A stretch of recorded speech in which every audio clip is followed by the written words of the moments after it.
Whoa, whoa, whoa, whoa, whoa, whoa, whoa, whoa, whoa. What's the problem? This What's the matter? This is not a Jet show. So what? So how about this? Manning lobs it. Boris alone. Touchdown, New York. Oh, come on. I don't want to hear this. Why not? Super Bowl champions. Doesn't matter. I just don't want to hear it. What do you want to hear? How about some Mets? Hey, if I can find one good thing that happened to the Mets, here we go. Home run. Mike Piazza. And the Mets lead 3-2. Oh, yeah. It's got to be, I'm sorry. We all can't be like the Yankees. Oh, speaking of. This one by Mattingly. Oh, hang on to the roof. Goodbye, home run.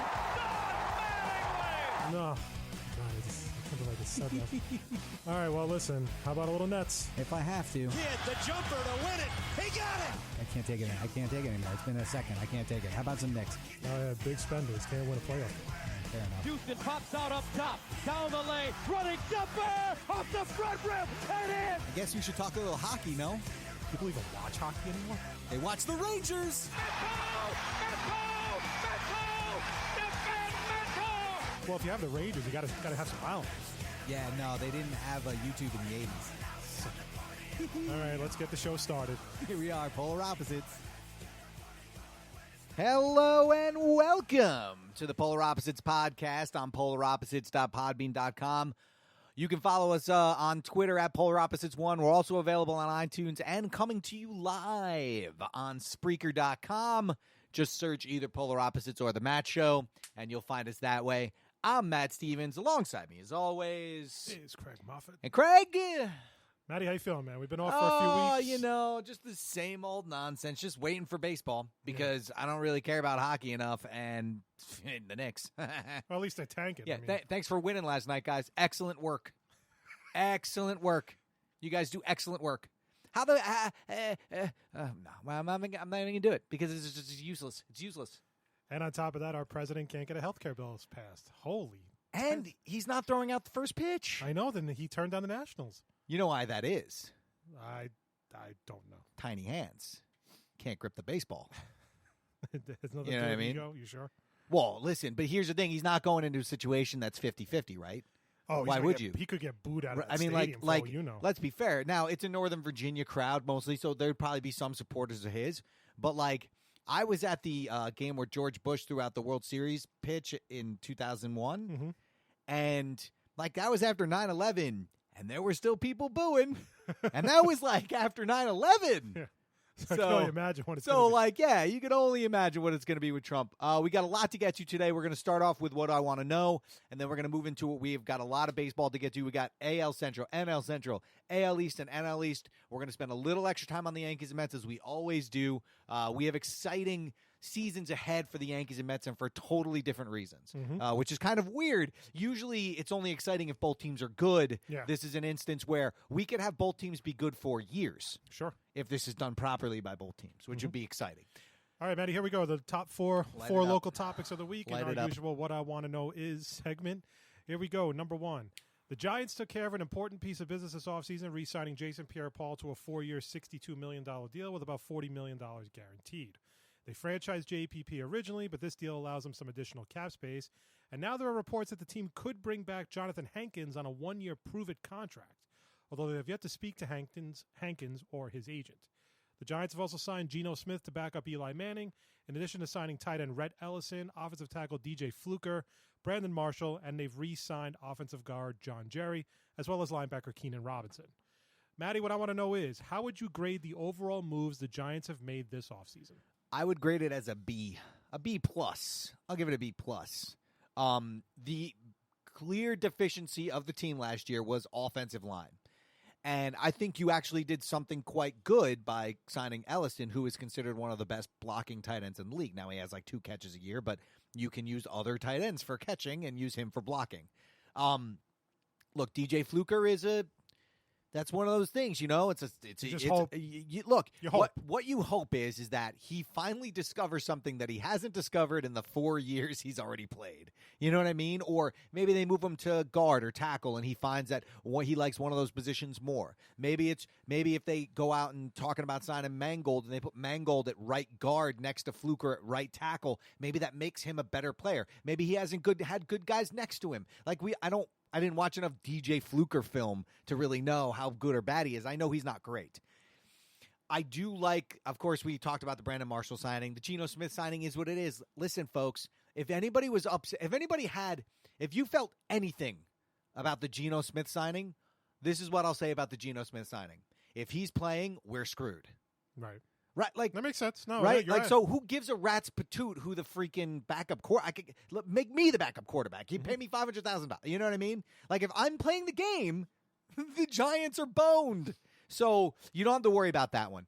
We talked about. Listen, I didn't like the re-signing of John Jerry. He was okay last year, and if he's not going to be the starter, if he's going to be if a guy gets hurt, he pops in at left guard or right guard or maybe right tackle on a busy day, then yes, I would absolutely.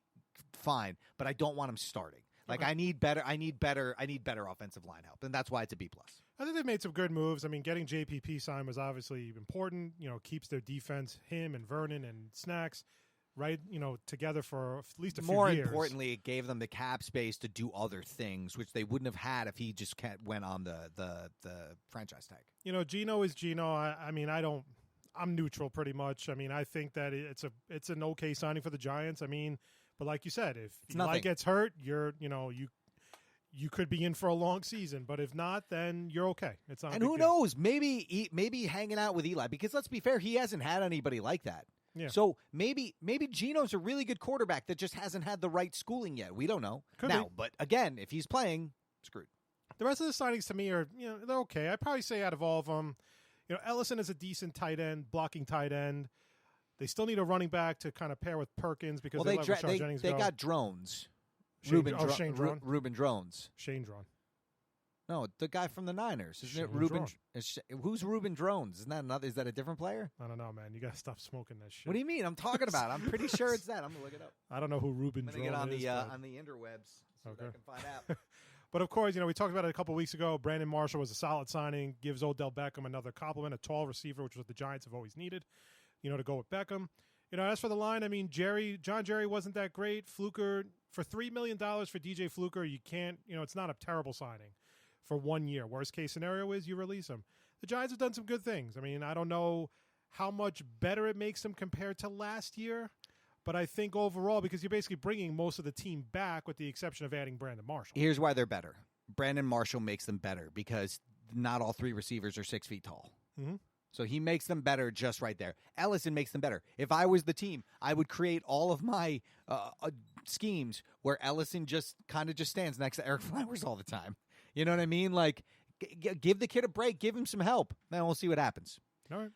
Number 2, as for the Jets, they were a little late to the free agency party, but mostly focused on the second-tier free agents, signing former Jags offensive tackle Kelvin Beachum and former Cowboys cornerback Morris Claiborne. The Jets put a Band-Aid on the QB position, signing Josh McCown to a 1-year, $6 million deal. The deal is fully guaranteed, but don't expect McCown to go into camp as the automatic starter.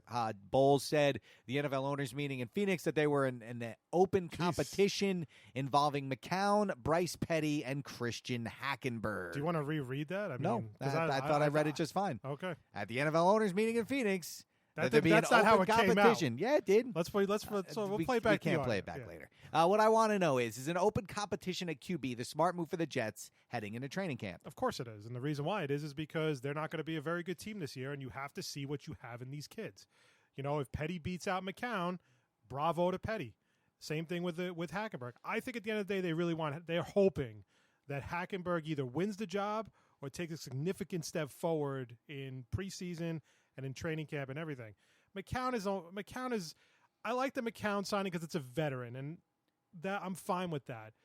The thing is, and I know the first case for me is just give the job to Petty. Let's see what he can do, and then if he sucks, give it to Hackenberg. But at the end of the day, you still have to put some kind of a product on the field. And I'm not saying Josh McCown's not going to get you to the playoffs or win you a championship. But, I mean, I'll take the veteran presence at quarterback, and you never know. Maybe he can groom, or maybe he can – I don't want to use the word groom. That's kind of a crappy term. But more like, just kind of teach these guys a little bit more, especially a kid like Hackenberg. I think Petty's he's the odd man out. He just doesn't know it yet.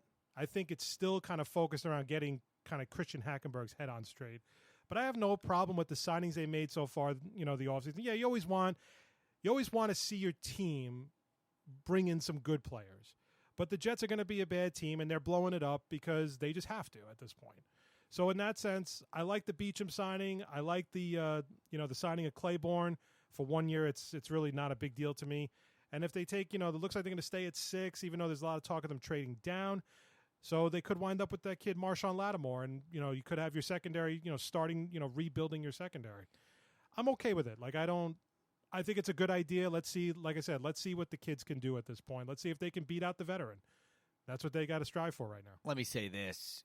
The leash better be so long. Like, it can't be they go past 50%, throw a couple picks and a couple touchdowns. Like, it can't be McCown wins because of that. Like, to me, if this is and I understand he has to say that for, optics. Sure. He has to say open competition. But, it can't really be an open competition, right? I mean, McCown, let's be fair. If it's McCown's going to win. He's going to win because he's started NFL games and he understands NFL offense is better than a guy who literally hasn't dressed yet. And the thing that has to scare me more than anything that Hackenberg can do with his body is the fact that this guy, after being on the team for a whole year now, still people talk about us not understanding the offense and not being able to grasp the offense. Now that is changed, by the way. It took a full fucking year for this guy not to be able to get the offense, and now it's different. Okay. So, how is he going to be any good if he couldn't grasp the what's his name? Chan Gailey offense, which, I mean, Well, I don't know if it was a case of whether he could grasp it. It was just a case of there were so many reasons why. And again, I'm not justifying the pick by any stretch of the imagination because I hated the pick, especially because it was a second rounder. And that's why I hated the pick. No, I know you're not justifying the pick. I'm saying that he's good. What I'm saying is that those two guys, to me, if I'm Todd Bowles, would have to be a total freaking disaster for McCown to get the job. If they're average, I'm letting one of them start because I have to see how it goes. And I agree with you in that sense, and that's why I'm saying, do the open competition, but just like you said, the leash can't be tight. Not a real. Like I said, it's not a what frustrated me about last year with Petty was, Petty made his mistakes, but he played in 4 fucking games, and they're writing him off already in the paper. The team doesn't really like him, and he's not really that good, and he's awful. You can't judge a kid by 4 games, especially a 4th round pick. I mean, you have to give him time. That's why, I agree with you with the fact of if you're going to really do this, if you're really going to stand by this, and it could be smoke and mirrors for all we know. Sure. The fact is you have to give these guys enough rope to pretty much hang themselves or just make some plays. McCown is only here for, listen, you and I both know McCown will most likely get hurt at some point this year and will probably miss some games. So in that sense, maybe that's the other reason why I don't have an issue with the McCown signing. But I want to see, if Petty throws a few touchdowns and he'll throw his picks, that's fine. If he literally throws no touchdowns and he throws 7 interceptions during preseason, then I can understand if you want to go to McCown. But at the same time, you also have to see what you have with Hackenberg because, Jet fans are a funny bunch because they don't want McCown, they don't want Cutler, they don't want this guy, they don't want this guy, they don't want this guy. Then who do you want?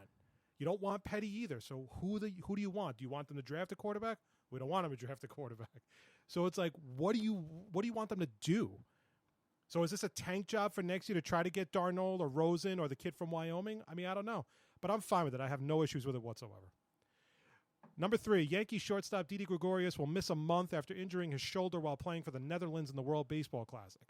The Yankees have been talking to a few teams about a temporary replacement until Gregorius comes back, but one option that has already been taken off the table is promoting top prospect Gleyber Torres to fill the role. As for the rest of the Bombers, the back end of the rotation still remains in flux as Luis Severino, Luis Sessa, or Brian Mitchell haven't really done much to earn one of the last 2 rotation spots behind Masahiro Tanaka, CeCe Sabathia, and Michael Pineda. Matty, what I want to know is, when it's all said and done, who will take the last 2 spots in the Yankee rotation? They're probably going to end up going with Severino and Mitchell, although Jordan Montgomery is making a big push to get that number 5 spot. I think Severino's going to get the 4. I think they're going to let him sink or swim and just do it. I think it's nice to know they have the bullpen option, but again, he's 21, 22 years old. This isn't a 27-year-old kid. Yeah. So there's still plenty of time there. So I think they want to give him a shot. And I think they're going to give it to Brian Mitchell, but he had a bad outing against a minor league club the other. Now, he's a minor leaguer, so that's okay. And again, it's spring training, so you can't ultimately, I didn't know, were they saying you had to throw a bunch of changeups that day and he got hit because he did that? You know what I mean? I'm not sure if it's the same as a regular season start. So I still think Brian Mitchell has the upper hand here, but Montgomery, I want to say, is pitching Thursday maybe. And if he pitches like he did the other day, which was basically a perfect game through 5 innings and struck out like 9 guys, he's probably going to get it because he's a left-hander, and that adds a different feel to the rotation. And, listen, he'll have won the job at that point. Let me just say this also. This is now 2 times. Okay? No more. I'm tired. I'm tired of it. Can we stop playing? Is the only reason to play the World Baseball Classic to hurt Yankees? Like, is that the only fucking reason? Because I'm tired of it. That's twice. Again, listen, you and I talked about the World Baseball Classic 100 times over. The fact is, to me, it's a meaningless tournament. I don't see anything you gain. I know it's playing for your country, like whether it's Puerto Rico, Venezuela, Canada, and all that stuff. I respect that part to an extent because I just don't think it means anything. It's not the Olympics, okay? Like if it was the Olympics, well, he's from I'd understand. Curacao, but they're a Dutch, whatever, and it's. And but again, this is exactly why I don't like the World Baseball Classic because these guys all want to play it, and then they get hurt, and now you're going to miss a month. Now a month is not. It's not an insane amount of time, but the fact we think you don't know. He's not doing baseball activity for a couple weeks. So they say a month, and then all of a sudden it becomes 2 months because of that reason. Because then they have to go back down to spring training, get into game shape, do rehab games and all that stuff. I have never been a fan of the Classic just because I just think it's a waste of time. I don't get why players want to do this so much. And also, real quick. And the idea that, they could have got hurt in spring training, which I heard freaking stupid Willie Randolph say. Yes, that is possible. People get hurt in spring training all the time, but I would be okay with that because in no spring training game are they playing as hard as they're playing in the World Baseball Classic. They're playing 9 innings. And so that's different. It's different. You're playing the game differently. And if you get hurt in spring training, that's just the way life is. This is something that's totally different. And so that argument sucks, and I hate it. But I'm saying like they normally play. They barely play a couple of innings in spring training. And the minute that these guys have a nagging, the minute they feel something, they're out. Right. Okay, and they're out for the next day and maybe the next day after that because they're not needed. Right. Okay. The problem with the Classic is just like Maddie said, these guys are playing hard for 9 innings straight, and they're diving for balls and they're sliding in. They're hard sliding into home or second base to break up a double play or whatever. And was he playing second base when he hurt his arm? I don't know. I didn't. As you could tell, I didn't watch the Classic, so I literally turned it on in the championship game, and USA was up like 8-0, and I was like, "Oh, I guess they won," and turned it off because you just can't get into it. I mean, listen, there are a lot of people that like it, but it was like it's night and day though, because if you watch like the Dominican Republic play the United States, the Dominican Republic had a ton of fans at the game, and then when you see the next day when it's like USA versus whoever. It's not nearly as much. It's so hit or miss. But it's not a big deal for us because most of the guys that are playing are United States players, so it's just not a big deal for us. And the other thing, too, is that, I'm sorry, and this is stupid in every way, shape, and form, trust me, but I can't, no matter if he's playing for USA or not, root for a Red Sox or an Oriole to do well. Sorry. I know that's ludicrous, but I just can't. And to top it all, just the cherry on top is the league doesn't even make money off this thing. So there's no point. The whole thing is stupid. Number 4, Steven Matz was scheduled to pitch for the Mets yesterday, but was scratched due to elbow soreness. Shocking. Team doctors say there is no structural damage in his elbow, but its status for the start of the season remains up in the air. As for the rest of the rotation, Robert Gesellman is expected to be the team's 5th starter over Zach Wheeler and Seth Lugo. However, if Matz misses any time due to the elbow injury, Lugo will most likely take his spot, while Wheeler will start the season in extended spring training. Craig, what I want to know is, if Matz misses any time, is it a significant setback to the Mets rotation? It's a significant setback because he's a lefty. And he's a lefty starter. He's your only one. The problem right? is, that's it. I think so, yeah. I don't know. Because Gesellman, Lugo, they're not lefties. Gesellman is definitely not. Lugo, I think, is a righty also, and so is Wheeler. So he's really our only lefty starter. Here's my problem. It's not a significant as much as it's just fucking frustrating. Because he's that guy. He's just that. He's like Mark Pryor. Yeah. Mark Pryor was lights out pitcher when healthy, and then he just got that one injury, and his career was never the same. At least Pryor had a season or two. Yeah. But even another guy, I'll give you another guy, even though he had a little bit of a long career, Josh Johnson. Mm-hmm. He's another guy, top-notch stuff whenever he was healthy, but he was rarely healthy. And unfortunately, this is what I see with Steven Matz. I just don't see a guy who's ever going to be able to avoid the disabled list. Or it's always going to be a nagging thing, or he's going to have to leave a start for elbow soreness. Or, rehab starts get pushed back because he feels, the minute he takes a warm-up pitch, he feels something. It's really, really frustrating at this point. As for what listen, the good news is in some ways is they have the depth. They just don't have the lefty depth. And that's really the tough part. Because right now you have basically 5 right-handed pitchers. You have Harvey, DeGrom, Syndergaard, Gesellman, Lugo, 6 if you count Wheeler. You have no lefties that are really close to coming up to making the team, even as a starter. So it hurts because he's the only lefty reliever starter they have. It's not a significant setback because I think the rotation is still strong. It's just really frustrating because just when you think you're getting ready right before spring training, right before the start of the season, which starts Sunday, and then he fucking gets hurt again. So there you go. Did you see the tweet Noah Syndergaard tweeted out today? No. I love his tweets, though, but I didn't see that one. Yeah. It was, where is it? Come on. Tweets and replies. Oh, okay, so Noah Syndergaard tweeted out a picture of all 4 Mets starting pitchers sitting at dinner. It looks like the Last Supper because they all have long hair like hippies. I don't really care. And it says, "Someone please pass the K's." Right? So then I said,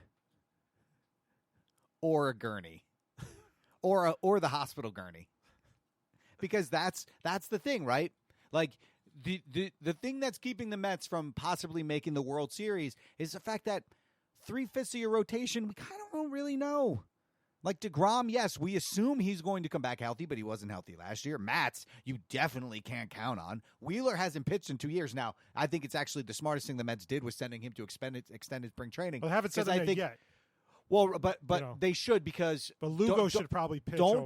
Actually, what they should probably do with Wheeler is now sit him down for a month, and then because he's only, I think they want him at a limit of 140 or something like that for pitches. So, and then again, Harvey, you don't know what you're going to get with Harvey. Really, the only person you know what you're going to get is Syndergaard. So, I think DeGrom will be. I think DeGrom will be much better than he was last year. I think Gesellman's been pretty strong, but again, he's had a great spring training and he pitched really well towards the end of last year. He was part of the reason why they got to the wild card. Yeah. Okay, him and Seth Lugo.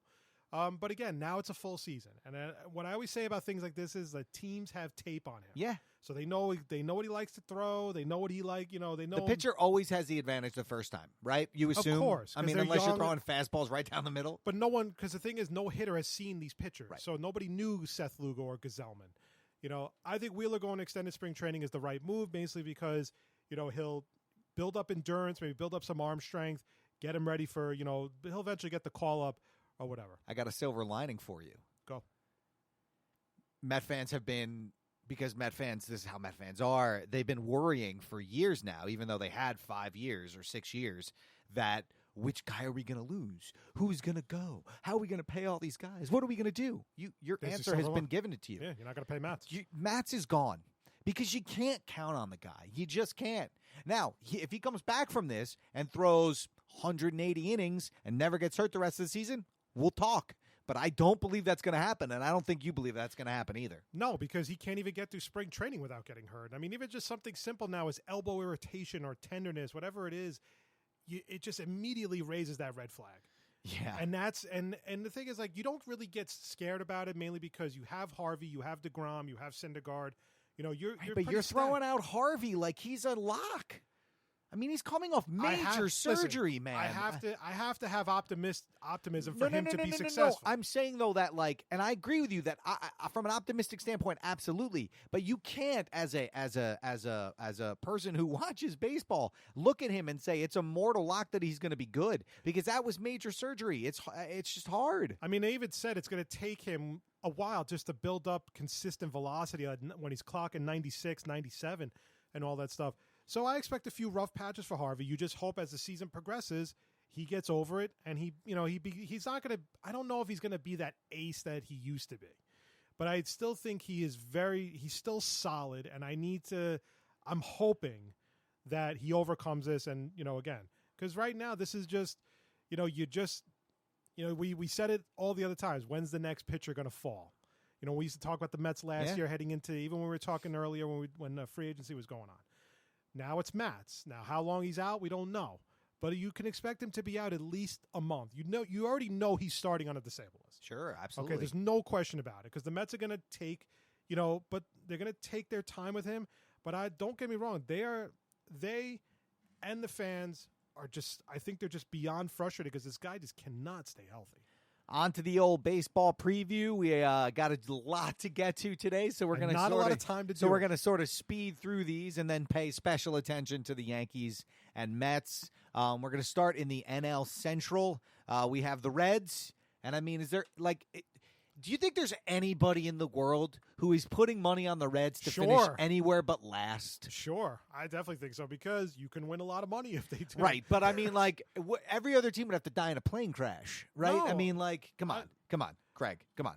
I'm saying no. I think the Reds will be terrible. That's not what I'm saying. What I'm saying is there are definitely people that'll put a 10 spot on the Reds if it's 1,000 to 1 in some odds that they get somewhere. Okay. Worst case scenario is you lose $10. Best case scenario is you win $10,000. I watch a crap ton of baseball. I watch a crap ton of the Baseball Network. I watch the Tuesday and Friday night where they do the basically it's like the Red Zone but for baseball. I love that crap. I watch the highlight shows. I watch everything. I don't know if I know 50% of the people on this team. Well, the thing I is, mean, I know them, but I young. don't know them. You know what I mean? I've heard their names. Here's the one thing that they did that they were finally able to do, and that was unload Brandon Phillips. Yes. Okay, because they had been trying to do that for 2 years. Oh yeah, it's been brutal. Okay, and he's always vetoed, trades to certain teams. I think, he was on the verge of going to the Nationals last year, and I think he vetoed that deal, which prompted them to sign Daniel Murphy, which turned out to be huge for them. The one guy that you still see sits out right now is Joey Votto. Right. And that's really mainly because they can't trade him because they owe him just a shit ton of money for the next 5 years. But he's still good. Somebody he's would still pay that good. money. He's still good, but no one else on the team is. You don't think the Mets would pay? I mean, the Mets wouldn't pay that money. But could you imagine Joey Votto on the Mets? I would take Joey Votto on the Mets in 10 seconds. Of course but you here's would. the thing. Joey Votto is very good, but no one else on this team really is. Well, Billy Hamilton's okay. He's okay. He's good. I'll take it as on a good team. He would probably definitely score over 100 runs and have about 50 stolen bases. But he's not on a good team, so he won't have that. And this is a team that basically just has to do what they have to do. They blow it up, and they just trade away a lot of their high priced veterans. Votto is probably the exception to the rule. But outside of that, I mean, this is just going to be – they're going to be a horrible team. I mean, they're going to definitely have 100 losses. Homer Bailey's on the 60-day DL. He should just retire at this point. I don't remember the last time he pitched. It's probably 2 years ago, I would imagine. I don't know. We could look it up. Let's look it up because, we got a minute. So, let's see here. 2016. He had 6 starts in 2016. Look at that. Oh, that's very right. exciting. Well, he pitched towards the end of the year. Probably came in towards the end of the year. And then he got hurt again. So look, we're not really going to get into it because there's no reason to. We're not breaking down the Reds' right field platoon or whatever. You know what I mean? Why not? Because we have time to kill. Because my head hurts. And no, I'm kidding. It That's doesn't. fair. But still. So look, but this is what they should do, right? You're not overtaking the Cubs and the Cardinals for the Central anyway. Right, but it's not even about that. Unless you have the resources that the Yankees have, this is how you have to do it. The Yankees could still attract free agents because they could throw a ton of money at them. So the Reds can't do that. So the Reds have to blow it up, a la Astros, a la some of these other teams that are doing it, and they're going to go from there. Yeah, but the fact is just rebuilding, just getting rid of your high-priced talent if you can, and you never know. Maybe someone will take Votto eventually. And here's the other problem. They're in the same division. There's three with of the top Cubs, teams. I mean, it's 3 of the top teams in the National League: the Pirates, Cubs, and Cardinals. I mean, that's so. Next, on to the next team that won't win the division: the Milwaukee Brewers, who aren't a horrible team. If the Brewers were in the AL West, I think they'd be a pretty good team. Not Maybe. a pretty good team. They'd be like an 82-win team, but they're not. They're in the NL Central, and they're going to lose a lot of games. I mean, they really made no significant, the big-time moves. I mean, I think they acquired Jonathan Villar from the Astros. Yeah. But outside, they bring in Eric Thames, who was in Japan for 2 years, but he was really good in Japan. But, again, how that translates here remains to be seen. Right. Their pitching leaves a lot to be desired for this year. They don't have Jonathan Lucroy anymore behind the plate. So this is just, they still have Ryan Braun. That's, again, he's like in the Joey Votto mold. He's just another contract they can't deal because he makes too much money. but also the fact of being suspended for steroids or PEDs. I mean, that's another reason why. So they're basically stuck with him until whenever. But they're going to be a pretty bad team. I mean, we already know that. I mean, there's nothing. We're not telling anybody new. So Neftali Feliz is their closer, who is pretty unproven. I mean, look, again, they're trying. They look like they're trying to do what the Yankees are doing, which is kind of still stay relevant while you're rebuilding. I don't know if it's going to work for them because there's a possibility Kurt Neuenhuis might start for this team. Yeah, that guy had 3 home runs. I rest my case. Didn't that guy have 3 home runs for the Mets in a game? Was it 3? And never. I don't think he had and anything. then he literally didn't get another hit after that, right? Most likely. And then they ended up releasing him, and he went to the Angels, and then he came back, and then he was. That was the 2015 season where they had literally nobody until. That was when he had like a week of like just this ridiculous run, and every Met fan had an erection for Captain Kirk. Oh, yeah. And then all of a sudden, that's all I kept hearing for fucking weeks, and then just. The clock struck midnight. Completely just imploded. Sometimes the clock strikes midnight. On to probably the most schizophrenic team of the division. You're looking at the Pittsburgh Pirates, who, it's... Well, they reshuffled their outfield, so now they're going to have McCutchen playing right. Yes. And they're going to have Marte in center, and Polanco will play left. Now, this is basically the same team as last year. But the thing was last year, McCutchen missed a lot of time last year. They had a bunch of injuries, which get them to 78 wins. Mm-hmm. Now, again, you hope that if they don't have injuries, like Kang was injured a lot last year because Bruni broke his leg the season before, as McCutchen missed time, and Cervelli misses time every year, but he missed some time. But well, Kang is actually going to be out because of DWI or something like that. Right. He's going to get suspended. I forgot about that. So look, but they have David Freese who can fill in for a little while. He'll be fine. The thing for them is their pitching, which isn't great. Garrett Cole did not have a good season last year. He needs to go back to what he was 2 years ago. And if they do that, I mean, their third starter is Ivan Nova. Yeah. And the Yankees need starters like you wouldn't believe, and they got rid of Ivan Nova. Now, he was good for them last year in the time that he pitched, but still. Well, they're also expecting Jameson Tylon, the number 2 starter. Right. Young kid. He's got some really good stuff. Pitched well last year. So I'm sure they're expecting him to take the next step because, listen, Garrett Cole, I think, is only going to be here for like another year. Then I think he's part of that huge free agency class, and he's going to cash in. Of course. So, why wouldn't you? I mean, look, the Pirates are bringing the same team back. I mean, Cervelli's back at catcher, Mercer, Harrison up the middle. You have McCutchen, Marte, and Polanco. I mean, they're still a pretty decent team. I just don't know if they're going to be as good as the Cardinals or the Cubs. Here's the thing. Nothing can go wrong for them. No, I don't think so. No. I'm saying that, like, in order for them to win the division, literally everything has to go right. Talon has to pitch great. Cole has to pitch great. Nova has to pitch great.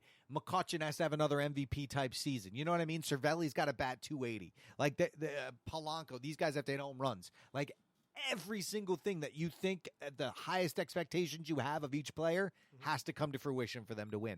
And that's a hard way to play baseball at 162 games. It's just very difficult. Especially when you play the Cubs, Cardinals, multiple times. Think about this year. The Cubs won 103 games. The next team was the Cardinals at 86. Mm-hmm. I mean, like, that's not even, like, that's, I don't even know how to talk about that. Like, that's nuts. So what you're asking for is for the Cardinals, the Pirates won 78, so you're asking the Cardinals to make up, what is that, a 17-game deficit? 14, something like that? It's nuts. On to the Cardinals, again, 86 wins. Well, the Cardinals, again, another team that pretty much brings thing. back, but the big signing they made was bringing in Dexter Fowler to play center with... so they gave him, I think it was like $82 million. It was a good signing. I've always liked Dexter Fowler. I do too. And you took the leadoff hitter from the World Series champ, so you did weaken them a little bit. But, I mean, again. At the end of the day, I mean, their pitching. I always feel like their pitching has been good, but not a little great. disappointing. Like, like guys like Michael Wacha, Lance Lynn, Mike Leake wasn't really that great last year. Well, you know who's not the pitching coach anymore. Oh, is it, what the hell's his name? Dave Stewart? Not Dave Stewart. It's Dave something. Dave Wallace. Is it Dave Wallace? No. It was the guy whose kid played for the Yankees. That big, goofy-looking kid. Kind of looked like Sloth from Goonies. Hit a lot of home runs, right-handed. I don't remember. Anyway, this was years ago. This was La Russa's pitching coach when, like, literally anybody who went there became, like, the best pitcher in the world. Yeah. And they just don't have it anymore. Now, the guys are still good. They're still good. They'll be a competitive team, no question, And, I mean, outside of, Carlos Martinez just got a big extension from the Cardinals. Wainwright is still pretty strong, even though I think he's kind of wearing down a bit. I don't think he was as lights out as he was. He started out the season not great. He had a better second half. Mm-hmm.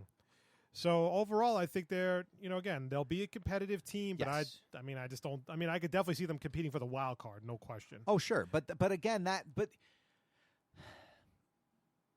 the Cardinals have played a certain way for so long that they don't necessarily maybe realize that they need to change it a little bit to catch up to the Cubs, Right? Because the Cubs have literally outpaced them by so much that you had to go out. Now, Dexter Fowler was a good start, right? Because, again, you're weakening the opposition while making you stronger. So they did that, but they didn't do it enough. And now maybe it's the 2-year. But you got to remember the thing about the Cubs is all their guys are like 25. Yeah. All their important the guys anyway. I mean, listen, the Cubs are a team that just spend money, but they also develop young players, guys like Chris Bryant. And, I know Solera's not on the team anymore because that's how they got Wade Davis. But just like Matt said, they're a young team, but, again, they're also spending big on guys like Hayward and, who else did they get this year or last year? Right, The pitching. I'm already drawing a blank. But then they're gonna, Lester, it cost them money. Lester, Lackey, they picked up, they paid a little money too. Arrieta's look at their three. I mean, Zobrist is making money. So overall they have they are the team to beat again. We pretty much know that. And then again, they lose Chapman to the Yankees, and then they go out and make a trade for Wade Davis because they deal from a position of strength, which is young hitting. So they trade Soler. And their farm system, while they just won the World Series, their farm system is still in the top ones in the league. So again, yes, they can make trades when they need to, and they come from a position of power. Here's the thing you don't like about the Cubs this year: their outfield defense, with the exception of Jason Hayward. Now, I don't necessarily know a lot about Almora Jr., but Kyle Schwarber. He's gonna have some big shoes to fill with Fowler. But Kyle Schwarber, we already know, is a bad outfielder. Mm-hmm. He tore up his He's whole all leg. power. Yeah. He tore up his leg last year in a ball he should never have been near. Let's be fair. If you watch the video now, he got hurt, and so everybody was all worried about it. But it's a ball he should literally have never been near. So their infield defense continues to be good. But here's the other thing you got to remember. Ben Zobrist is 37, maybe going to be 38 during the season. So it's not like he's not on the short side of his career. So, but again, they have Baez to back him up. That's the thing about the Cubs is Baez, who was one of their best players in the first couple rounds of the playoffs last year, is a guy who is going to back up the guy who you're paying a ton of money to right now to help you win World Series. Yeah, and their starting pitching is really good. I mean, I think the Cubs will run away with it. The only thing about, again, and this is just more of a... Wade Davis should scare you a little bit because you don't know what you're going to get with Wade Davis. The Cubs, it's tough for teams to repeat as World Series champions. I mean, it's not easy. So that might be the only thing that works against the Cubs. But outside of that, I mean, I don't see anybody else in their division that's going to seriously challenge them for the AL. It's not about it's not about the division for the Cubs. Here's the thing: if you want the Cubs to lose, the only team that can beat the Cubs, I think, is the Mets. Yeah. And I'm not saying that to jinx anybody. That's actual fact because they're the only team with the pitching to knock down their hitting. And they swing at everything. They swing at everything. They swing for the fences on Watch everything. some of those at-bats during that series with the Mets. They looked freaking lost.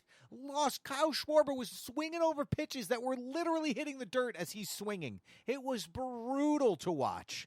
So if you want the Cubs to lose and the Mets are healthy and their starting pitching is healthy, you better root for the Mets. Because the Nationals aren't beating them, the Dodgers aren't beating them, and the Giants aren't. The only way the Giants beat them is if Bumgarner goes 1, 4, and 7. Right? Mm-hmm. And they randomly win a game in between. Yeah. So let's be fair. I'm actually going to put the division literally the exact same way it ended last year. Yeah. The only thing I could see that might be different is if the Pirates and the Cardinals flip. That's fair, but I still think the Cardinals are better than them right now, and I don't trust the Pirates to go out and make any sort of move if they're close or anything like that, where I think the Cardinals could maybe pull a trigger if they're in striking distance. And that's the thing. I don't really know what would pertain the Pirates to say, okay, here we are right now, July. how far back are we of the wild card? Are we in the second spot for the wild card? See, but that's when I could see them dealing Cole, McCutchen. Like, that's when I could see all that happening. See, you know, that's the thing. They could know, be the type of team that just says, you know what, if we don't really feel like we're going to make it and we're going to lose these guys, let's get what we can now and just start over. Let's say you're 15 games behind the Cubs and you're 4 games out of the wild card, and there's 3 teams in front of you. Mm-hmm. I could absolutely see them trading McCutchen and Cole. And I think the other thing you situation. take into effect in that is what your second half schedule looks like after the trade deadline, because if you have to go to Chicago for a series and have Chicago come here, you know, it may work against you. It's gonna be it's not gonna be a great division to watch this year unless you're a Cub fan. Yeah, I think so. And you might I mean, listen, the Pirates and the Cardinals can, and look, are we saying that it's a lock that the Cubs win the division? No, but any person who watched the Cubs last year and knows their team thinks that they're going to come back to earth that much. I mean, you're talking about 15 games. It's a lot of games to come back to earth from, and they're not going to do that. So you're going to be playing for the wild card. Enjoy it. Enjoy it. On to the AL Central. Yes. We start with the last place team, which are the Minnesota Twins. Yes. And again, this is just another young team. I mean, didn't really need to make. They really didn't make any huge moves. You know, stuck with a guy like Joe Mauer at first base. Irvin Santana is your number 1 starter going into this year. The only really signing they made was signing Jason Castro to be the catcher. Right. But outside of that, they didn't really do much of anything. Right, and they're just going to, keep going with these young guys, Buxton and Sano, Dozier. I mean, these guys are all pretty. I mean, they're not bad. I mean, they'll get better, just as the more experience they get. But it'll just be another lost season for the Twins. I mean, that's all you can really say. And this team played well for like the first 2 months. They were playing really well under Molitor, and then they just hit a wall and they never recovered. They never did. And now they weren't going to really ever win that division. You didn't expect them to tank that fast. Yeah, it was literally like a week, and they had lost like 6 games in a row, and it was over. Look, here's the thing about the Twins, and this is the problem that teams who make new ballparks that are vastly different from their old ballparks. It takes a long time to transition. The old place where the Twins played was a home run park. Mm-hmm. You had power guys and some speed, but most of it was power. And now you have a park that's freaking enormous. And so you need speed, you need average, you need gap hitters. It takes time to make that transition. Yeah. The one thing you do like is that the one thing you don't like about the Twins is they don't seem to be able to develop pitching. They haven't been able to develop a pitcher since Johan Santana. I mean, right? I can't think of anybody, right, off the top of your head? No. Who turned out to be good? Gibson is probably the closest, and he's a number 3. Right. I mean, what does that tell you right there? Most of the pitchers they've always had to go through kind of like the scrap heap a little bit, or overpay. Phil Hughes. Or even overpay a guy like when they had Ricky Nolasco. And even Santana got overpaid. He's not as good as what he's making. But this is what teams like the Twins have to do. And you're right. I mean, you really, you got to try to develop some pitching, in the future, because you're not going to. The world has changed. You can't keep switching up your rotation with a bunch of mediocre, B, C level pitchers. It's not going to get you anywhere. It's just going to. No, but the world has also changed. I mean, we're in a time now where pitchers don't hit the open market. They just don't. Yeah. So on to the White Sox. This is a full-blown rebuild. Well, right yeah, here. I mean, listen, just start Todd Frazier watch for his trade. I mean, he's got to be gone, right? Yeah, I think they're not even done. Quintana's going to go, I think. I think Quintana's going to go. I think Frazier's going to go, and I think Abreu's going to go. Watch this. If the Yankees are in the wild card hunt, and I mean like a game out, and very close to the division, say 4 games out of the division, and a game out of the wild card by the trade deadline, Jose Quintana will be on the Yankees. Yeah, I think so. Cashman's always been, he'll make those moves if he has to. But other than that, I mean, look, Robertson's still their closer. Like, their bullpen's not bad. They're starting pitching. I mean, it's well, they blew it up. I mean, they're starting pitching like 5 years ago would have been awesome. Well, the problem, James Shields, Derek Holland. But they did what they had to do. So they sold high on Adam Eaton. They got Lucas Giolito. They got a couple of good absolutely prospects. sold high on him. And on top Holy of that, crap. they sold high on Chris Sale because they got Yoan Moncada. Listen, if you're a White Sox fan, you're excited. You're not going to win this year, but you have a lot of good young, like top 5 prospects on your team that will hopefully be good for you in the years to come, including what people think of as an ace. And a really good multi-tool athlete. Even their shortstop, Tim Anderson, he's another really highly touted prospect of theirs. They just re-up for a big deal. Yeah. So they got Abreu at first. That's locked up. They got Garcia in right field. That's locked up. You know, they're going to trade Frazier, so you don't have to worry about that. And there you go. And then you go from there. They got the shortstop locked up. So, and then you have the kid they got from the Red Sox, who I think can play second base. He can play outfield. Everywhere. So I have a feeling he's going to wind up being a third baseman. But yeah, probably. You know, but overall, I mean, listen, if you're a White Sox fan, you really have to like what the future holds for your team. And on top of that, you still have guys that you can pedal off that could get you more in return. Frazier will bring them something because there'll be a team like the Mets. Robertson will get them something. Think about this. David Wright's done, right? Sure. Jose Reyes pulls a hammy, right? And you have Wilmer Flores over at third, and he's a butcher. He's killing you, right? Yeah. You don't. The Mets have a decent farm system. Sure. The White Sox need pitching. Here, take some of our young pitchers. Yeah, it might turn out like a thing, but you get Todd Frazier for a couple months. The thing is, and that's behind, you know. But I'm saying that's how the Mets should be thinking, and that's how other teams should be thinking if you're gunning for a playoff spot. The White Sox are not. So the White Sox don't, you know, they're not going to need Todd Frazier. They may not even need Jose Abreu. And you can rest assured they can get a lot for David Robertson at the trade deadline if somebody's looking for a closer. On to the Kansas City Royals, who, look. They're starting the kind of dismantling. I mean, it's that. I guess they're starting that. But the thing you got to remember is that they did go to the World Series 2 years in a row, and that does take a toll on your team after a while. Sure. And so you have injuries, you have things like that. The thing that scares you about the Royals is that they have that small market mentality. So what you don't want to see is Kane getting traded, Hosmer getting traded, Duffy getting traded. The Salvador Perez, who's actually on a very team-friendly contract, so probably not him.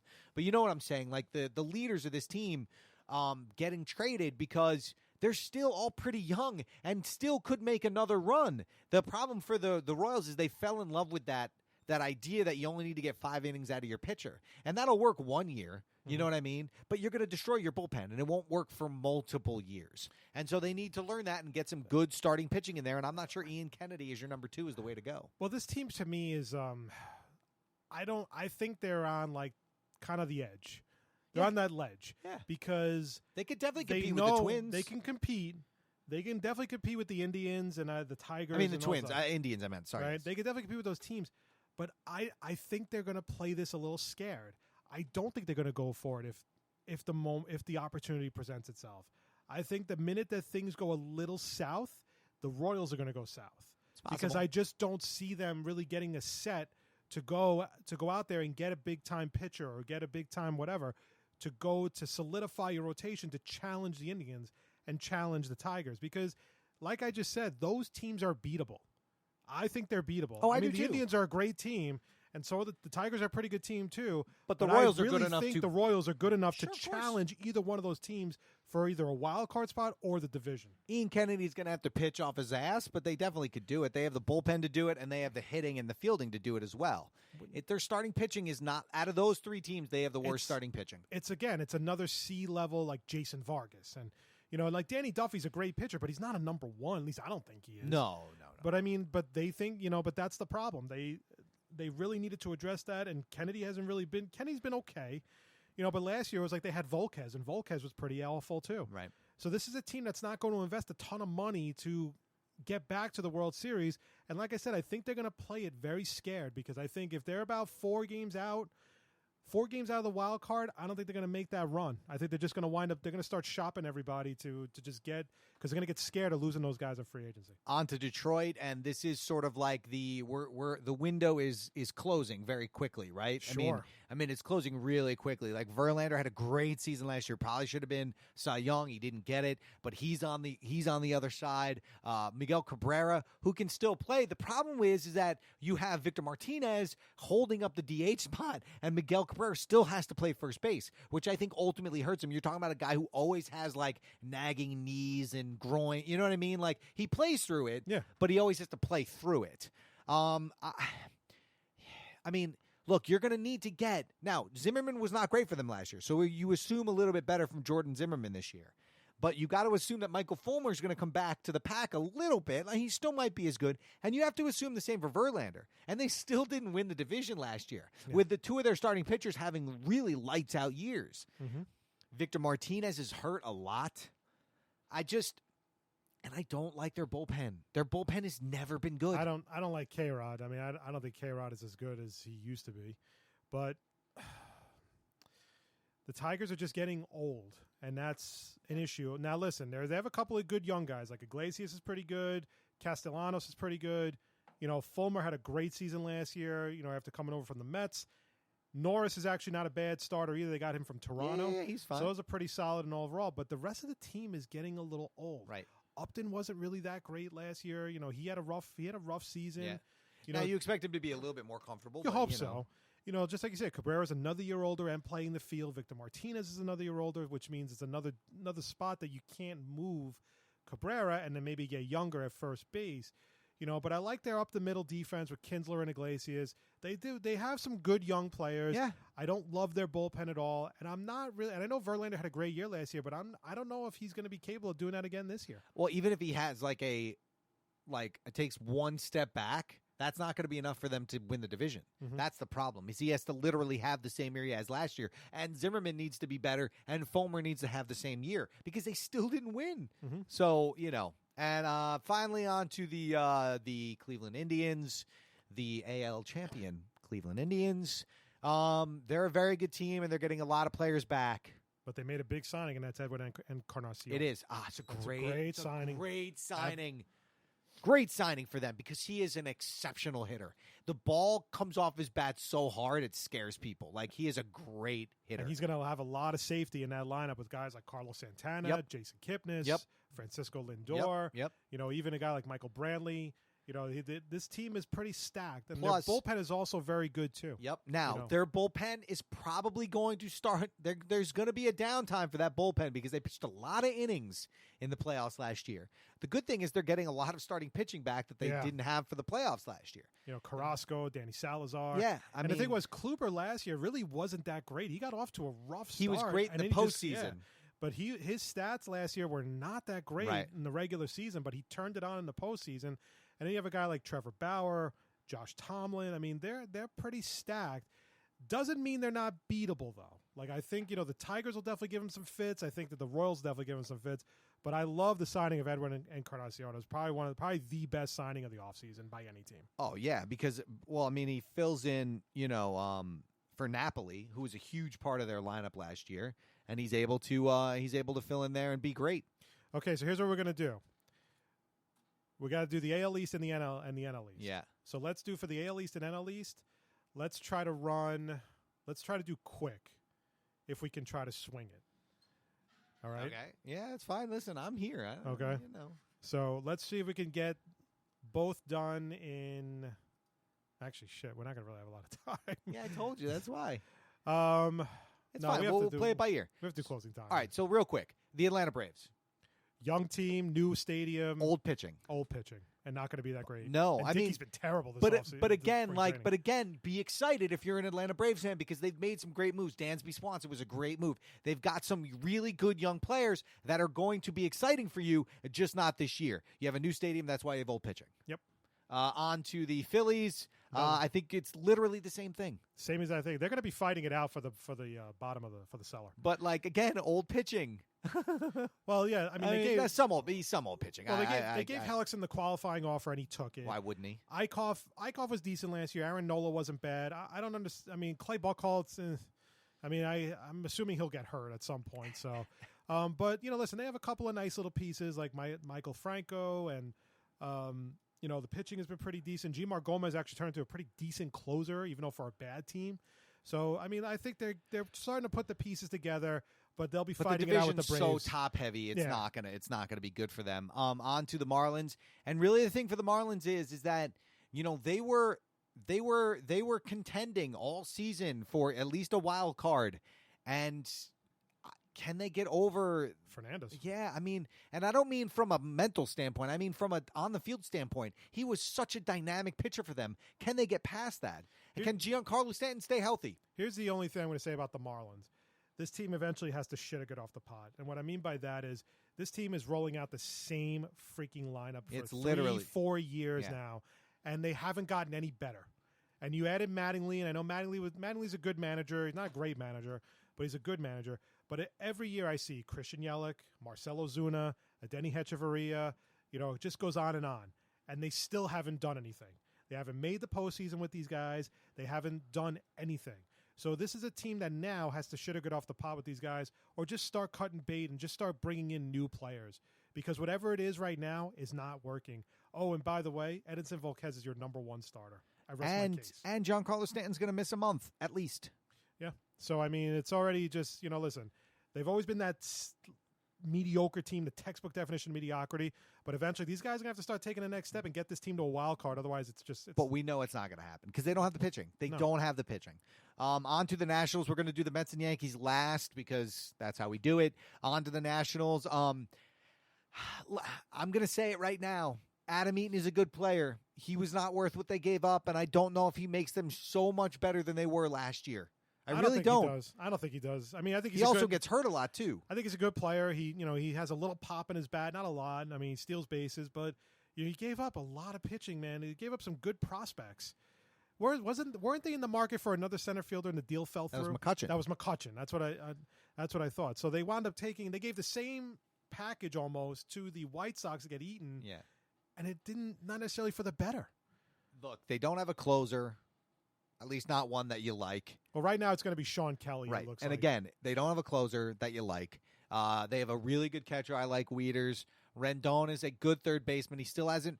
When he first came up, you thought he was going to be like one of those really good, like over 300 hitters every year. Like that type of swing. He hasn't really lived up to that. And then the other thing too is you got to remember: is Daniel Murphy going to approximate what he did last year? He batted like 350 all season. He had like 20 something. I mean, is he really going to do that again? Is he really going to do that now? On the flip side, is Bryce Harper going to be as bad as he was last year? So you could wind up canceling each other out. Here's the other problem, though. Bryce Harper's had more mediocre seasons than great. Yeah, I agree. So, and Zimmerman's always hurt. So, listen, it comes down to this. Scherzer's been good for them since they signed him. He's been very good for them. That's been a good signing for them going forward. Strasburg always misses time. Gio Gonzalez is average at best. Tanner Roark and John Ross aren't phenomenal pitching. Their lineup isn't so good that a good pitcher can't shut them down, and their pitching isn't so great that it can't shut down a good lineup. Yeah. Maybe the exception is Scherzer. So they're going to have to win a lot of games, and their bullpen isn't awesome. And you're going to unless they have a guy come out of nowhere, their bullpen isn't awesome. And you can rest assured that Strasburg will definitely miss some time because that's right. At least a month, at least always and forever. On to the AL East. We got the Tampa Bay Rays. Again, they just keep doing what they always do. They get these guys up to their peak and then trade them, and they start over all over again. Yeah, they are the Montreal Expos of North America. And listen, their starting pitching, if it's healthy, is good. Archer, Odorizzi, Cobb, they're all Snell. They're all good. Andrus, they're all good, but they're all, with the exception of Archer, have had Tommy John or been hurt or whatever. The problem with the Tampa Bay Rays has been the same problem with them since they went to the World Series. They always have pitching, and they never hit. They never score runs. They're always in the bottom 5 in runs every year. They don't have runs. And it's because Chris Dickerson is your friggin' DH, man. And again, I mean, listen, they made no significant moves outside of bringing in Wilson Ramos, who's not going to be back to start the season. And Colby Rasmus. And then they signed Derek Norris, who was released by the Nationals, to be the catcher. But there's nothing. I mean, good pitching. You see a lot of games where they're 3-2 and all that stuff. But at the end of the day, they don't have significantly good hitting around Longoria. And they also haven't gotten over Logan Forsythe getting traded. So there's you mean Logie Bear? Yeah, Logie Bear. It's like I'm in hell sometimes. I swear to God. It's seriously like I'm all alone in this world and I can't get out. On to the third place. Toronto Blue Jays. They are not as good, and I don't care. You can tell me Kendrys Morales will approximate, and he may approximate this season what Edwin Encarnacion did, but I don't know that for sure. They had a lot of pitchers. They led the league. They led the AL or in the top couple AL in team ERA. You're asking a lot of a team that has never really done this before to redo it. And I'm not saying they can't redo it. I'm not saying that Estrada, Happ, Stroman, and Liriano and Sanchez aren't going to approximate. I can't necessarily think that all of them are going to do that. Their lineup is not as good. Their pitching probably will take maybe a quarter step back. But even without Encarnacion, that's 35, 40 home runs, 120, 140 RBIs. And on top of that, Bautista's another year older. I mean, look, they pretty much brought back the same. And Tulo misses a month. Yeah, give or take. It's really Donaldson. I think their rotation is actually pretty decent, although J.A. Happ had a really just a monster season last year. No guarantee he's gonna continue that. And quite frankly, I'm not sold on Stroman yet. I don't know why. Like, I mean, I think he's a decent. We'll see. He's I mean, been look, okay. he's got a chance, right? Marco Estrada has actually been great for them. Yeah. I think. Definitely deserves a chance to be the number one. And Aaron Sanchez actually back at kind of rounding out the rotation, I think is also pretty strong as well. Listen, they'll be in it. I just don't know if they have that player to get them over the hump of finally, either getting to a series. And that's the point, because then you get to the Orioles, who I actually think got worse. I mean, the Orioles, again, what has been their issue with the Orioles? Starting pitching. Thank you. So one side, overloaded. The Rays never have hitting. Yeah. The Orioles never have pitching. Yeah. It's like peanut butter and chocolate. Somebody just put them together. Exactly. I mean, this is what we've been saying every year that we do the previews, is this: they always overload the team with offense, but then they don't get any pitching to go with it. And they're literally, it's almost exactly the same team as last year. Yeah, pretty much. I mean, they got Trumbo back. Now it's Tillman, Gossman, Bundy, Miley, and Jimenez. It's the same thing. Britton is. I like their bullpen. I Their like bullpen's Darren O'Day. excellent. I like Britton in the back end.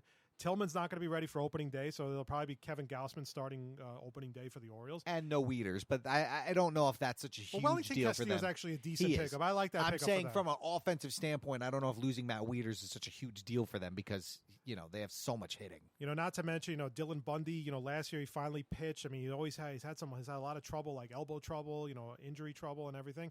And I don't like that back end with Wade Miley and Ubaldo Jimenez, man. That is a Although that's Ubaldo a was like the fucking best pitcher for them in September last year. It was so random. Yeah. And then he lost in the game. But still, when the games, when he wasn't a reliever, let me put it that way. I just wish that the Orioles would just realize that, like, yes, you can get as much hitting as you want, but pitching is going to win games at the end of the day. You can't always outslug a team 10-9. This isn't Colorado. Yeah.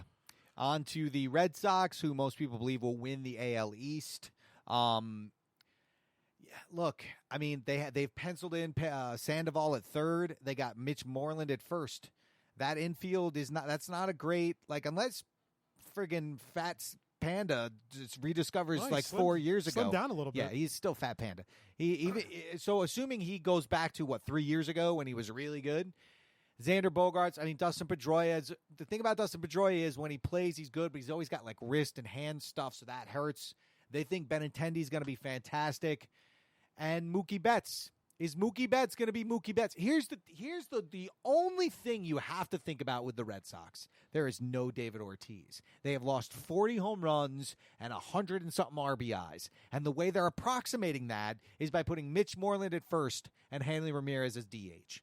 Now, Hanley Ramirez can approximate Poppy, but can somebody approximate Hanley? Can Mitch Moreland be Hanley? Will that help? Will Jackie Lee Bradley Jr. bat 290 again? Mitch Moreland is not going to be Hanley, but I think to offset David Ortiz's production, they're really hoping that Pablo Sandoval, comes back and makes a big comeback and earns what he's making. Because, I mean, what you hear in spring training, he looks great, he's hitting well and everything, but we'll see how it translates to the regular season. And, of course, they're pitching, which is a good pitching. But, again, you're counting on Rick Porcello to do something that he's never done before, right? Which is have 2 excellent seasons back-to-back. Well, he's never done it. Well, Price is on the DL to start. Right.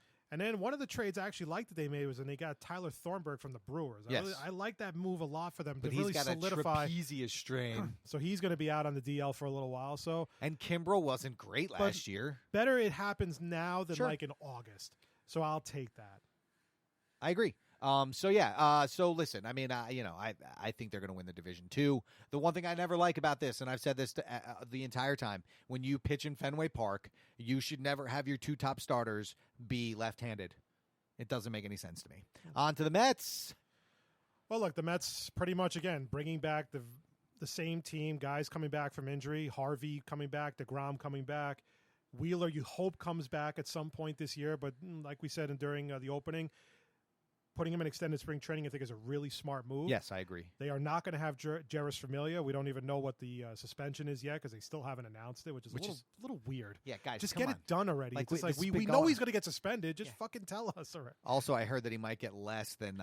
Yeah, I don't agree with that at all. Yeah. I think she had a needs bruise on her face that she got from sleeping on her hand. But it's not even that, Come though. on, guys. He embarrassed the league because he just did a bunch of PSA announcements only to get caught. But they're going gonna suspend the guy 30 games for shooting a gun in a state that is legal to do in, by the way. No, I think, listen, these types of things, I think there needs to be a precedent. Familia should get a lot more than what he's going to get. It's going to be under 30. You should definitely get a lot more. So the rotation is what it is right now. Matz will probably go on the DL, which means Lugo will probably take the spot until he comes back, or if he comes back.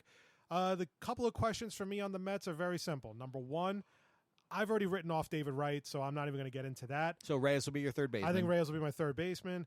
And if another guy needs a day off, then Flores will play third and Reyes will play second or short. Right.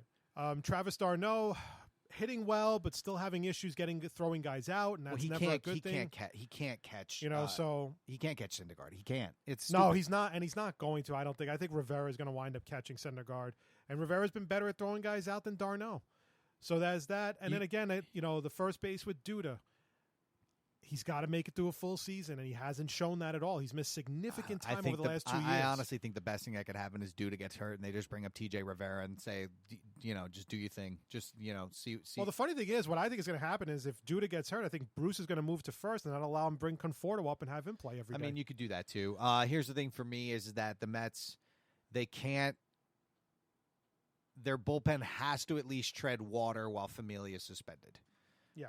And I think that's a scary part because then everybody moves up a spot, and then all of a sudden Salas is your eighth inning guy. You know what I mean? And that's why I wanted the Mets to sign somebody or trade for somebody that has that eighth inning, ninth inning experience, even if it means, he used to be a closer, but he's not anymore or something like that. That would have been kind of important. So we don't need, the thing is, if you lose Familia for 25 games, then I guess maybe it's not that bad. But Reed hasn't looked that great to start this in spring training, and that's what worries me when the games count. So that division, I actually have Atlanta, Philly, Marlins, Nationals, Mets. Yeah, pretty much the same. I'm going to flip-flop the Phillies and Braves. I actually think the Braves are going to be better than the Phillies. I mean, it's depending how their 80-year-old pitchers pitch, who knows. Real quick on the Yankees. Look, it's kind of like we were talking about some of these other teams that are blowing it up. The Yankees are on the other half of the blowing it up phase. I heard today that Joe Girardi isn't set yet on a right fielder. Like if Aaron Hicks starts in right field, I'm going to lose my fucking mind. I mean, are you kidding me? Aaron Judge is batting like .320 this spring. Granted, he only has 2 home runs, but I'm pretty sure the guy's so friggin' massive that if he just makes enough contact, the balls are going to leave the park. And he's only struck out 14 times in like 60 at-bats compared to last year when he did it half the time. I don't understand. We talk about this all the time. These people fall in love with these players. I don't understand. Welcome to that's what it is, man. Here's the thing about the Yankees. They're going to score runs. They can't pitch. That's the thing. We don't. Let me rephrase that. We don't know if they can pitch right now because they're back half. Well, we know Pineda sucks, so we're just give that one in. Sabathia is going to pitch to like a 4 ERA. Sabathia is going to pitch like a 4 ERA. Severino, Mitchell, Green, and Warren. We have no fucking clue what they are. So if they turn out to be good, the Yankees could compete. If they turn out to shit the bed, the Yankees could end up with 80 wins. You don't know. Their bullpen's excellent. They have great hitting and they have good defense. This is just going to be another year where you're just developing, Greg Bird playing a full season at first base after he missed all of last year. Didn't even make it to a game last year. He was awesome in the spring. He's got like 7 he's home tearing runs. it up. But I mean, this is what you knew was going to, this is what you knew. You knew these guys had potential to just tear it up. Judge, Bird, eventually Gleyber Torres, eventually Clint Frazier. Yeah. I mean, this is what you did. You sold high, and you will reap the rewards eventually. How you going division? I will go Tampa last. I'm going to go Baltimore 4, Yankees 3, Toronto 2, Boston 1. I was thinking the exact same thing. I don't like the Orioles this year, man. I think I was thinking the exact same thing. How many times can you go to the well and expect the same result? And again, this is another now again, team. we thought they were going to be bad last year, and they ended up second. Yeah. But I mean, this is every year it's the same thing. When you just keep recycling the same players every year and you're not getting anywhere, sorry, you got to do something, and that means you got to start with pitching. You've had Adam Jones on this team for too long, and it just hasn't gotten you anywhere. No, it just hasn't. So, you ready to close this show? Do it.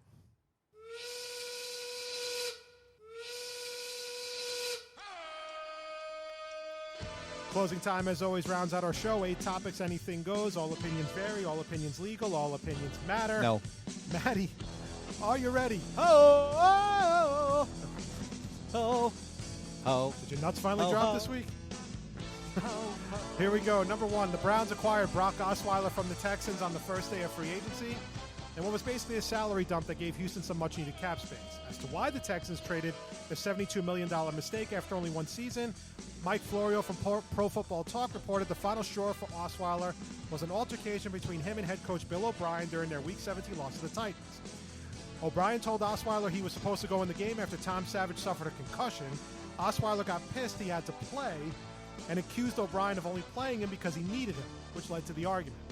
This wasn't the first time QB and coach had gotten into it, as earlier in the season during a QB meeting, Osweiler objected to a few of O'Brien's play calls, which led to a heated exchange between, once again, player and coach. Matty, has Brock Osweiler caused irreparable damage to his career? No. You want to know why? Jay Cutler has been a friggin' quarterback in the NFL for years, and he's a dick. Everybody in the world, I think, agrees, right? Have you ever met anybody who's like, oh, Jay Cutler seems like a great dude? No, most people like that dude's a dick. And so you know what? If Jay Cutler can play for years, here's the thing. You have to be able to play. They'll put up with your attitude all day long. If you can't play, they're not going to put up with it. If you can play, look at the Giants and Odell Beckham. If Odell Beckham sucked, do you think the Giants would put up with half the crap that he does on the field? No! But he can play. So Brock, learn how to play football. You can do whatever you want. Well, look, this is a way for him to redeem himself. Now, I don't know if he's going to wind up with Cleveland. You know, Cleveland has talked about releasing him because it only hurts them for 1 year. But that being said, I mean, I would probably go into the season with Osweiler and see what you have. Why with him. not, right? You're going to suck anyway. You what could does that matter? strike friggin' gold. You don't know. Maybe it was just the system. Maybe he hated Bill O'Brien's system. And the thing is, if you let Osweiler play this year, you could turn around and if you draft Trubisky with one of your 2 first-round picks, you could let him sit for a year until you and bring him up next year. It makes perfect sense. This is a time for Osweiler to just kind of redeem himself. I think he's perfectly capable of doing it. Listen, guys like Jeff George and Jay Cutler, like you said, were managed to get jobs, and they killed their teams half the time with their attitude. You want to hear my weird conspiracy theory real quick? Go. That they're going to trade Garoppolo to the Browns for the 12th pick, and then the fucking Patriots are going to draft Trubisky. That could and happen. sit him behind Brady for a couple of years, and then he's going to retire, and they're going to win the Super Bowl for the next 100 fucking years. It would be terrible. It makes perfect sense, but no, I don't think it caused damage to his career. I think he'll latch on with another team and maybe even given a chance to start, even if it is in Cleveland. Number 2, Adrian Peterson is still a free agent, and there were reports Peterson wouldn't take anything less than $8 million for the 2017 season, which he denied and basically told everyone to relax in a written statement he released last week. Quote, "You can't believe everything you read or hear, people. The last thing I'm worried about is playing ball this coming season. That will happen. It's not about the money, as everyone is speculating here lately. When you don't know what's going on, people will say anything to create or make a story. How prideful is it for me to put out? I won't play for anything less than $8 million. Here's something straight from the horse's mouth. Finding the best fit and helping a team in a major way win a championship is my main objective." Although confident in his statement, do you think Peterson is ultimately worried about playing in 2017? Yeah, I think he is, because I think when you put stuff out like this, it only leads me to believe you're nervous. Some people do this stuff, it's a little overconfident with this statement. There's not a lot of people knocking on Adrian Peterson's door. The Seahawks signed Eddie Lacy. The Giants were another team that might be interested in him, although they kind of said recently they weren't. Outside of that, I don't really know where else he can go right now. And plus, the draft this is a very strong running back draft this year. A lot of young backs that could easily groom instead of dealing with Peterson.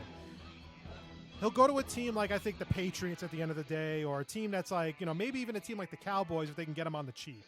But I think he is definitely worried a little bit about where he's going to play, and there's a lot of factors. His age is a factor, and I still think it still sits in the back of people's minds, the whole child abuse thing with his son. I think this: if it's really about winning a championship and it's not about the money, take the literal league minimum and go play for somebody who's going to go play for the Patriots, go play for the Giants, go play for the Packers, go play for the Cowboys, go play for the Raiders. Because I definitely think money has something to do with it. It has some. Don't lie, because again, any team would sign you for the league minimum. Any team. Right? Yeah. Could you imagine how many teams would be like, no, me, I'll take you for the league minimum? Sure. Because the upside is tremendous. And if it's a league minimum, who cares about the downside? Works for me. There you go. Number 3, the Washington Redskins proposed a new rule to make kickoffs a little more interesting. Normally, when there's a touchback, the ball is placed on the 25-yard line. But the Redskins are proposing that if a free kick travels through the uprights, the line of scrimmage would move back to the 20-yard line. The kicker would play a more integral role on kickoffs, generating 5 extra yards of field position for his defense. This wasn't the only rule change Washington was proposing, as they also proposed letting teams have unlimited number of challenges as long as previous in-game challenges were successful, and giving teams the option of opting out of wearing the color rush uniforms for Thursday night games, but they have since withdrew from that one. Are any of these rules worth considering? No, of course not. Are you kidding me? Kick the freaking ball on a kickoff through the uprights. You get. Listen, here, Daniel, why don't you worry about making your team not suck instead of trying to change the stupid game? How about that? How about maybe sign a wide receiver for your quarterback, who you're paying almost $30 million to be your quarterback? They signed Terrell Pryor. Yeah, okay. Yeah, remember what Janoris Jenkins said about him? Yeah, Terrell Pryor. Yeah. So signed. maybe concentrate less on turning football into the XFL or Arena League, and maybe concentrate more on making your team not suck. To be honest, I think this has just become a pissing contest between kickers, and I mean, touchbacks are so fucking boring to begin with. Imagine like watching a kicker literally trying to like rupture his Achilles, trying to get it through the upright from wherever it is, from the 35 or which Grammatica was it that was celebrating and tore his ACL? Was it Martine or was it?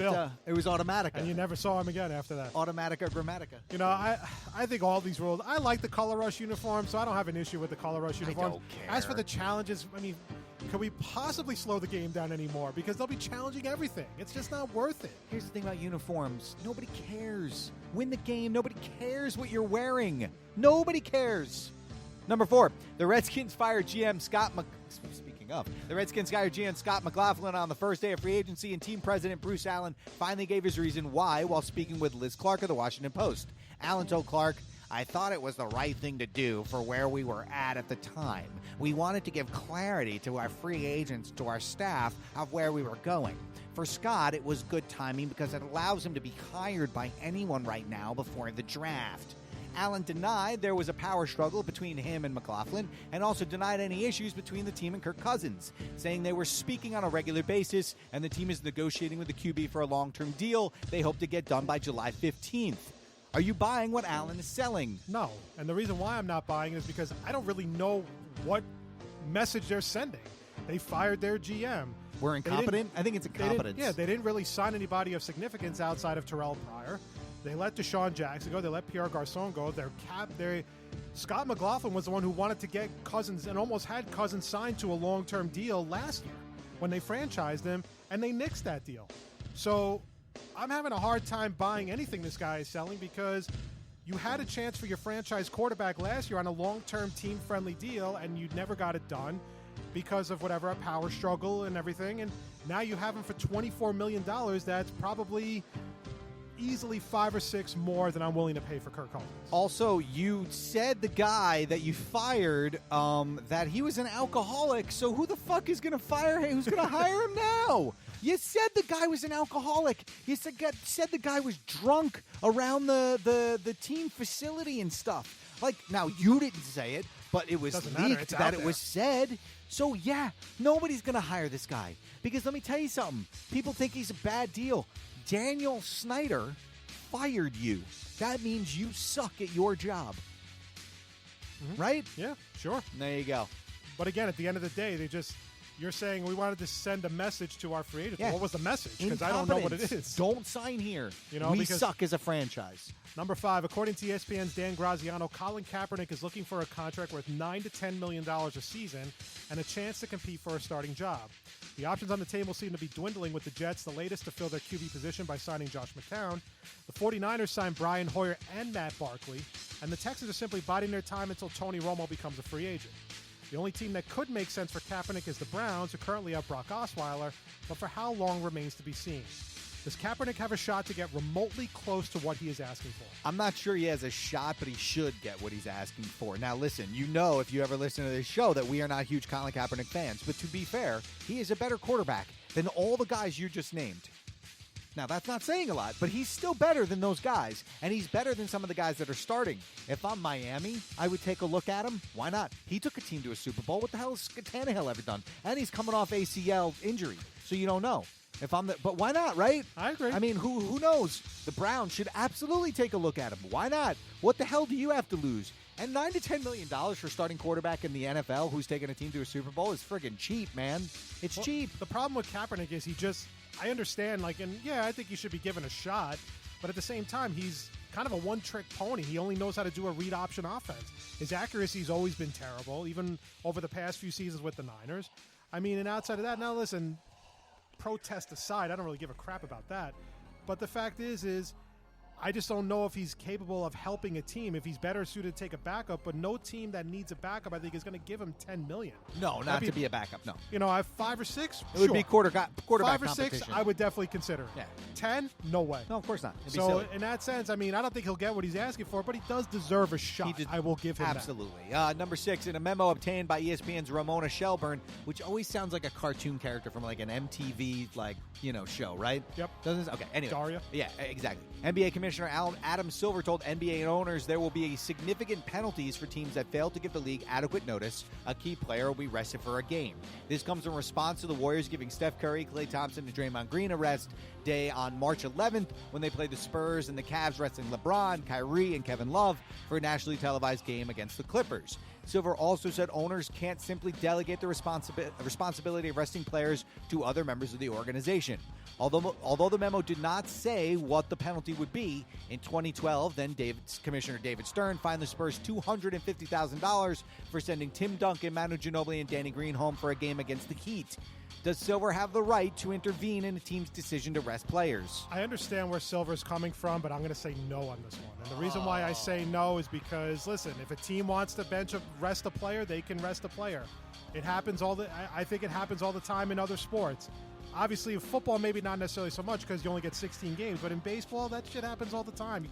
Guys get the day off every other day. They also sometimes. play 162 games, but they still get and have 8 days off a year. But they still get the right to give him a rest. And like I said, I understand what Silver's trying to do, and he's 100% right. I think it does get ridiculous after a while, but at the same time, teams should be able to do what they want to do, regardless of whether a fan wants to see this guy or a fan wants to see that. But you can't take the money and run, and that's what they're doing. They took the fucking money and they ran. They took ABC's money and TNT's money, and you know what? Fuck you. Every time you play a game at Saturday night at 8 o'clock, we're going to rest all of our players because you know what? We don't care. Fuck you guys. You gave us all that money. You made us all millionaires to epic proportions, and now we're not going to play on those games. And the other thing, too, is all those friggin' owners, every single one of them are charging more money to see the Cavs and the Spurs and the Warriors and the Clippers. I agree. And now they're just screwing everybody. I understand where you're coming from, but at the same time, a team has you the don't right have to make a rest decision. them all at the same time either. Well, that is one thing. That's a different story. If you want to rest LeBron, then play Kyrie and Kevin Love. You don't need to